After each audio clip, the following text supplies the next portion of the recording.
Welcome to this week's edition of Outdoors Online, a weekly webcast produced by the North Dakota Game and Fish Department. I'm your host, Tom Jensen. Believe it or not, we have a hunting season right around the corner. And by right around the corner, I mean within probably 2 weeks. My guest this week is Mike Szymanski. Mike is the head waterfowl biologist with Game and Fish. We're going to talk about the early Canada goose season. Mike, first let's talk about the season itself, when it is, and why we have it.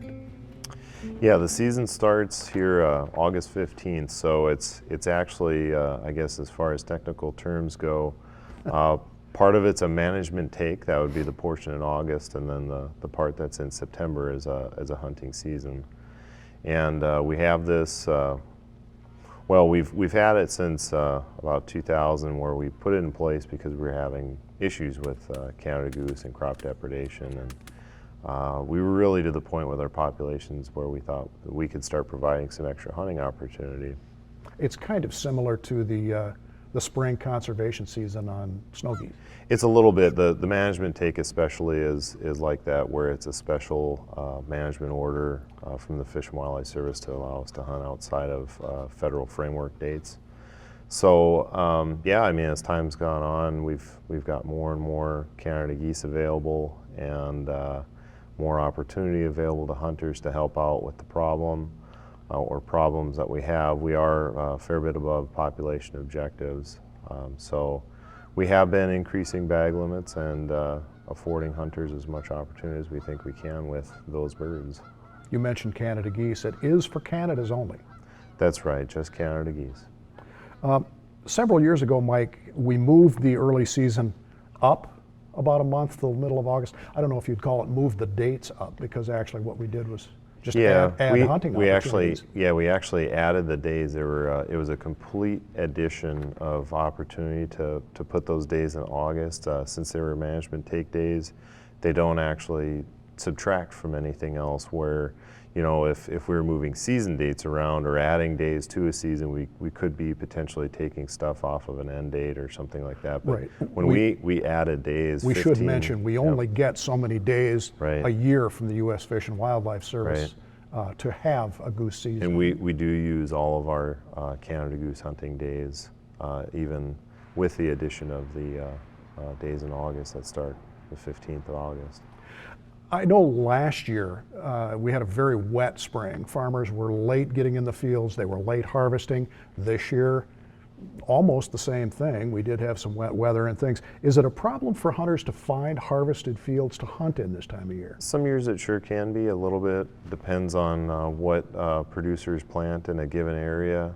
Some areas tend to be more corn and soybeans, and some areas get more sunflowers, things like that. But you know, this year driving around, it looks like there was a lot of small grains planted, and those are actually coming off. They're starting to come off now. Right, they've ripened up a lot. Mm-hmm, yep. Several years ago, Mike, we increased the daily limit. It's 15 now. Let's talk about that. Yeah, back in 2012, we bumped it up to 15.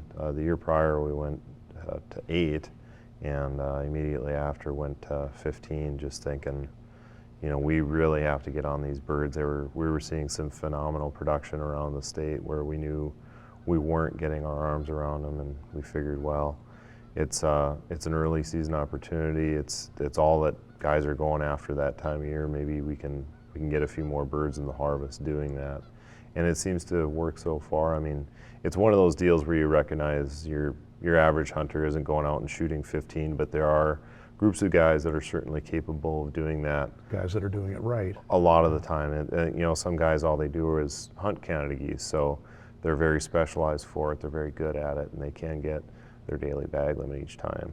Do they use special techniques or anything this time of year? I mean, obviously decoying would be fairly successful, but I think the techniques are pretty similar. You know, guys are still generally decoying in fields. There's very few people that decoy on water, and part of that's because you tend to get more out of the harvest if you hunt geese in fields and let them go back to their water and rest and things like that. But I would say the techniques are generally similar.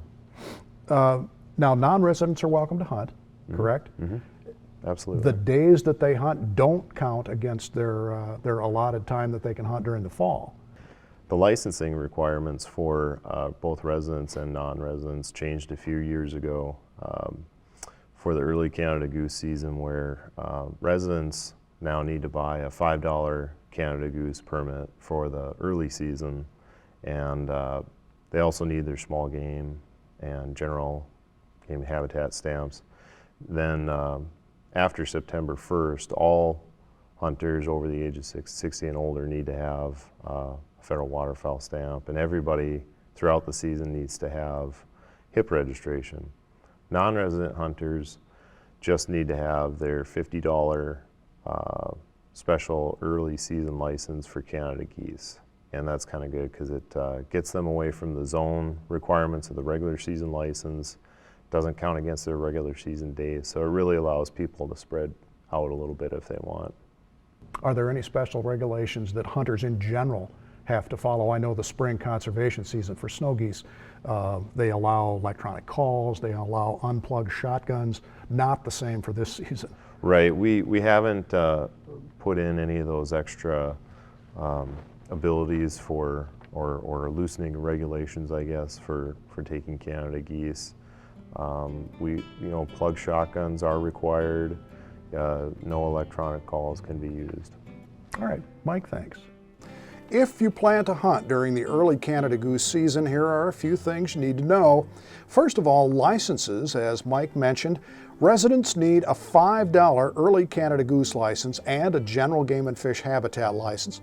Also, residents 16 and older need a small game license. Non-residents need that $50 early Canada Goose license, and the license is valid statewide without counting against the 14-day regular season license. A federal duck stamp is also required beginning September 1st, and registration in the Harvest Information Program, or HIP, is also required. You can get the proper licenses at the Game and Fish website at gf.nd.gov or call 800-406-6409. The season starts on Saturday, August 15th and runs through September 15th, except in the Missouri River Zone, where the season ends September 7th. The early Canada Goose season has a daily limit of 15 and a possession limit of 45. For Mike Szymanski and the rest of the staff here at North Dakota Game and Fish, thanks for joining us for Outdoors Online. We'll see you again next week.